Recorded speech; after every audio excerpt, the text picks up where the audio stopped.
नमस्कार मैत्रिणींनो, गौरीचे आगमन म्हणजे घरात आईचं माहेरपण, आनंद, मंगलमय वातावरण आणि देवीचा आशीर्वाद. गणपती बाप्पाच्या आगमनानंतर दुसऱ्या दिवशी गौराईची स्थापना केली जाते.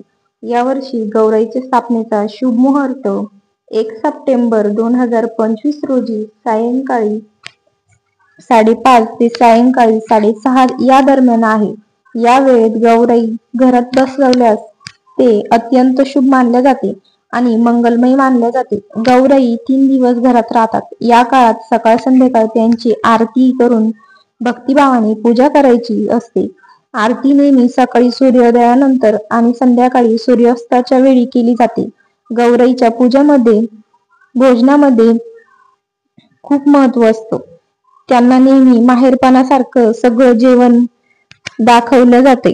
भोजनात विशेषतः पुरणपोळी, श्रीखंड, आमटी, भात, उकडीचे मोदक, पिठलं भात, कडधान्य, भाज्या, विविध चटण्या, लोणचं, पापड आणि फळं यांचा समावेश असतो. कारण गौराईला पुरणपोळी आणि गोडधोड पदार्थ अत्यंत प्रिय मानले जातात. नैवेद्य दाखवतात. प्रत्येक पदार्थ भक्तिभावाने अर्पण करायचा असतो. तिसऱ्या दिवशी गौराईची उठवणी केली जाते. उठणीच्या वेळी प्रामुख्याने दुपारी किंवा संध्याकाळी ठेवले जाते. त्यावेळी पुन्हा एकदा गौराईची आरती करून त्यांना निरोप दिला जातो. गौराईच्या उठणी करताना स्त्रिया अत्यंत पुढच्या वर्षी लवकर या असं म्हणतात. गोडधोड गाणी म्हणतात.